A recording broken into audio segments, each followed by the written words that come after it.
नमस्कार दोस्तों। भगवान शिव को आशुतोष इसलिए कहा जाता है क्योंकि वे अपने भक्तों की पुकार तुरंत सुन लेते हैं। आज की कहानी एक भूखे ब्राह्मण बालक की है जिसकी एक सच्ची पुकार ने स्वयं भगवान शिव को कैलाश छोड़कर धरती पर आने पर मजबूर कर दिया।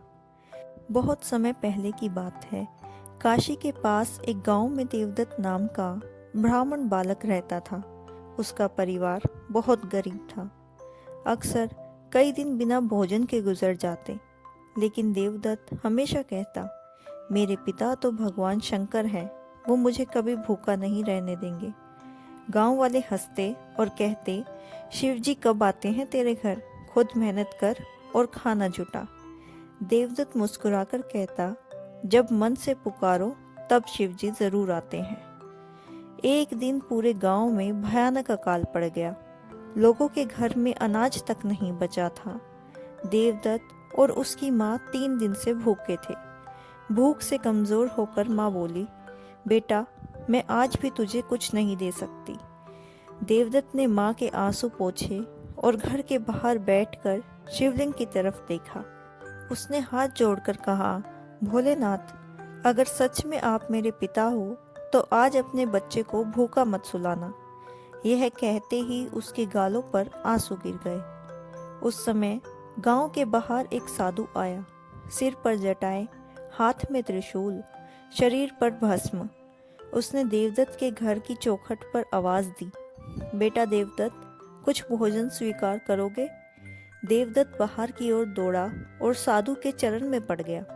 साधु ने अपनी पोटली खोली और उसमें से गरम गरम भोजन, फल, रोटियां और मिठाइयां निकली। इतना भोजन कि पूरा गांव खा ले। देवदत्त और उसकी माँ प्रेम से रोने लगे। बालक बोला, महात्मा, आप कौन हैं और कैसे आपका आभार चुकाऊं? तभी साधु मुस्कुराया। उसके माथे पर तीसरी आंख की झलक उठी। गले में नाग दिखाई दिए और वह धीरे धीरे अपने वास्तविक रूप में प्रकट हुए, स्वयं भगवान शिव।